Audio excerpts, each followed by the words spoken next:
Nakakabahala na ang paulit-ulit na antala sa proseso ng impeachment trial. Buwan na ang binibilang natin. Sobra-sobra na ang paghihintay ng mga Pilipino. Hello po mga kababayan, ito po si The Wonder sa Philippines. Ngayon po ang ating pag-uusapan. Ako, exciting po ito. Si Risa Hontiveros ay sumabog sa galit mga kababayan. Nag-aalboruto dahil question niya itong pagka-delay ng impeachment ni Inday Sara. Nako po mga kababayan, parang tinitira niya si Chis Escudero.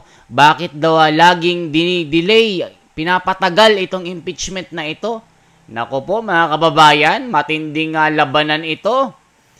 Si Chis Escudero kasi isang abogado ito mga kababayan. May alam sa batas ito at merong mga pinag-aaralang mabuti. Sila kasi mga kababayan, sige, ora-orada impeachment. Kahit walang matibay na ebidensya at sasabihin nila, naiinip na daw ang taong bayan. Kaya yan pong pag-uusapan natin. Bakit ngayon lang sumabog si Risa Hontiveros, pati sila De Lima, Coco Pimentel, sila Soto, sila Franz Castro, aba nang gagalaiti mga kababayan. Bakit ang tagal daw ng impeachment? Sabi naman ni Caro Dante, mapapahiya lang kayo, matatalo kayo dahil malakas ang hawak na ebidensya nitong mga abogado ni BP Sara. Nako, lagot ang mga nagsusulong ng impeachment mga kababayan. Mga papahiya ito. Ituloy natin mga kababayan. Ito na po. Sumabog sa galit si Risa Hontiveros mga kabibig.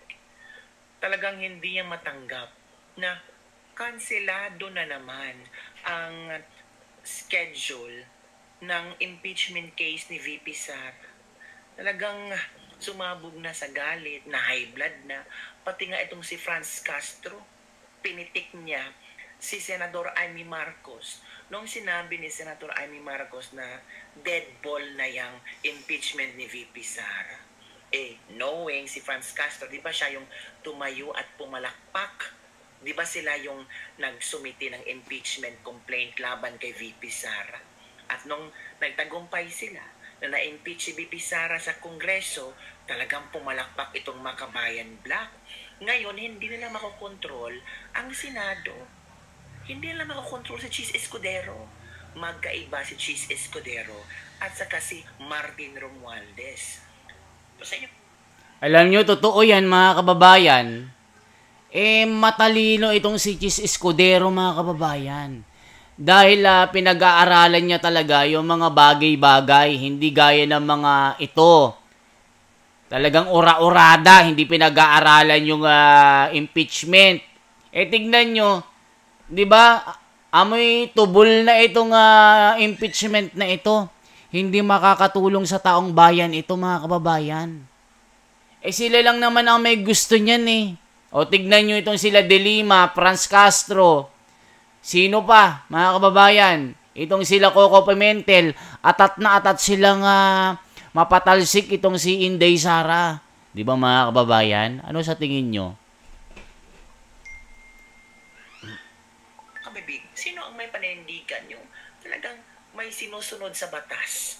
Si Chis Escudero or si Martin Romualdez? Or pareha lang silang dalawa?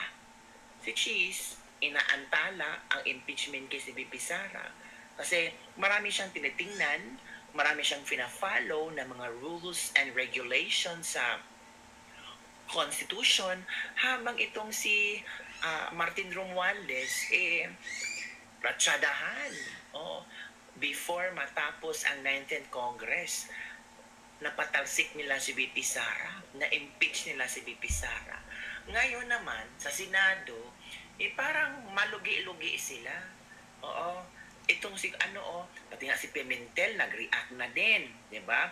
So, unahin natin si Senator Risa Hontiveros. Nababahala si Senate Deputy Minority Leader Risa Hontiveros sa pagkaantala ng impeachment laban kay Vice President Sara Duterte. Ayon Tignan natin yung video ni ano. I-check po natin yung video ni Risa Hontiveros. Ano ba yung sinasabi niya para maliwanag? Nakakabahala na ang paulit-ulit na antala sa proseso ng impeachment trial. Buwan na ang binibilang natin. Sobra-sobra na ang paghihintay ng mga Pilipino. Let us all hope this is the last delay.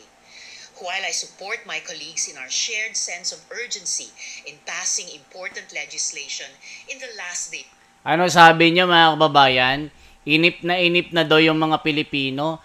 Nako, kayo lang dyan. Kayo lang yung mga naiinip. Kami naiinip kami kung kailan na magkaroon ng ng murang bilihin. Yung murang 20 pesos sa bigas. Kayo lang naman ang nagsusulong niyan. Ang galing-galing nyo, puro kayo impeachment. Pero yung trabaho nyo, di nyo na nagagawa.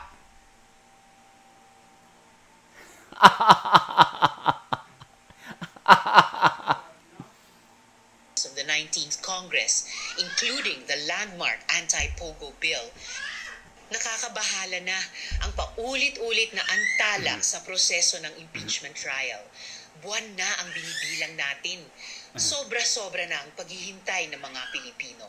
Let us all hope this is the last delay. While I support my colleagues in our shared sense of urgency in passing important legislation in the last days of the 19th Congress, including the landmark anti-POGO bill, we cannot postpone our constitutional obligations any longer. Any further delays in commencing the trial against Vice President Duterte would violate the Constitution, which clearly states that the Senate must forthwith proceed with an impeachment trial. Hindi kapag ready na, hindi kapag convenient, kundi shall forthwith proceed. Huwag naman sana yang baliwalain. The Supreme Court has also previously ruled that the Senate is treated as a continuing body when it comes to non-legislative functions, and those include the vital... Alam niyo mga kababayan, merong sagot si si Chis Escudero. Ano bang sinabi niya mga kababayan? Mapapahiya si Risa Hontiveros dito kasi si Escudero, abogado ito. Malawak yung kanyang pag-aaral. Paano niya malaman ang mga batas na ito? Meron siyang talagang plano dito. Ano bang sabi ni Chis Escudero mga kababayan? Panoorin po natin. And babasahin yung articles of impeachment and then thereafter magko-convene kayo sa impeachment court. At doon din namin pagpapasan anumang mga motion kung meron mang gagawin, anumang mga objection kung meron man, anumang tanong kung meron man. Ang dulo nun ay magko-convene ng impeachment court kung yan na magiging pasa ng Senado at i-issue yung summon sang-ayon sa aming rules para bigyan ng panahon sumagot ang Vice President. Pero since Nakalagay sa Rule 1 ng impeachment rules, if I may direct your attention, it only refers to the Senate President. The Senate President shall set the date when the prosecutors will present the impeachment complaint. Ngayon, initially, yung Senate President, tulad ng sinabi ko, but plenary can decide otherwise if they should decide to do so. Ibig sabihin mga kababayan, itong si Senate President Chis Escudero, meron siyang karapatan na mag-set ng mga date.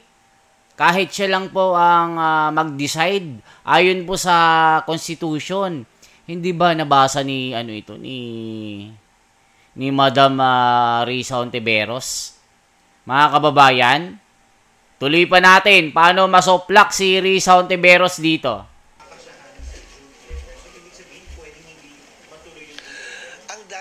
Kasing naririnig ng mga nagsasalita dito na miyembro ng 19th Congress, di ba? So, pakinggan natin lahat yung kanilang mga muson. Kabilang na yung binanggit mo kanina na sinabi ni Senator Amy. So, pakinggan natin lahat at sa dulo, pagbobotohan lahat yan ng mga miyembro ng 19th Congress without prejudice to the 20th Congress deciding otherwise or in the same light, given the fact that the 19th Congress cannot bind subsequent Congresses or any Congress for that matter. Pero sir, would you insist na... Balik sa'yo, Nimpa. Opo. Sorry, sir. Pero mag-insist kayo na mag-convene kayo sa impeachment court sa June 11? What do you mean by mag-i-insist, Nimpa? Again, we will decide all of these things in accordance with what the plenary wants and in accordance with our rules. Yung rules namin, plenary din ang nag-decide dun eh. Tandaan mo aaprubahan namin yung rules din. So, plenary ang magde-decide kung anong rules ang i-approve namin at kung anong gagawin namin.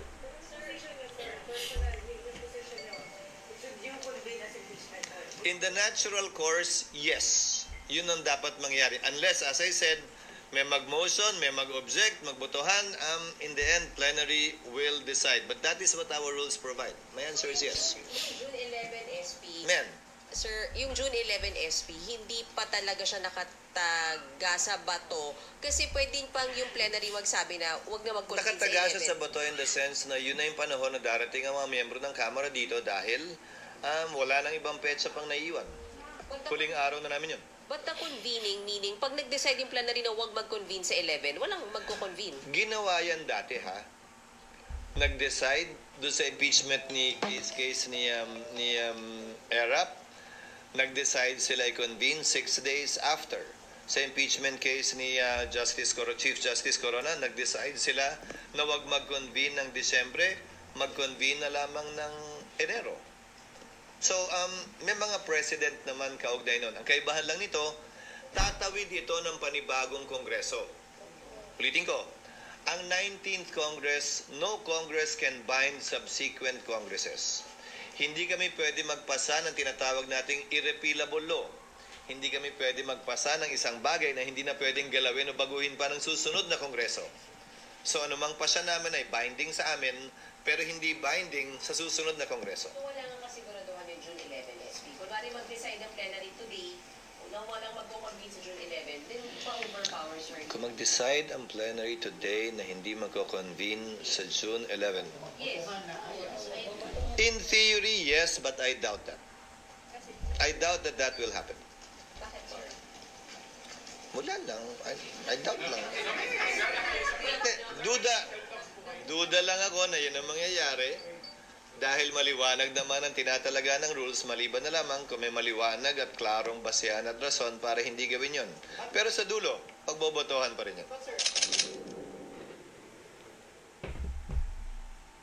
O mga kababayan, narinig nyo po ang sinabi ni SP Chis Escudero. Bakit na-move itong date ng impeachment? Sana po narinig nyo po mga kababayan. At sana po mag-react po kayo. Sana po mag-comment po kayo. Anong masasabi nyo po sa pagdidelirio ni Risa Hontiveros, pati si Coco Pimentel at pati Tito Soto na talagang umuusok yung mga ilong nila dahil na-postpone itong impeachment. Kaya mga kababayan, pa-like, pa-share po at pa-subscribe po itong ating YouTube channel. Mas maraming like, mas maraming share, mas maganda po. Salamat po ng marami mga kababayan, mabuhay po. Ito po si The Wonder sa Philippines, pinakamalupit, pinakamaingay sa balat ng YouTube. Mabuhay po.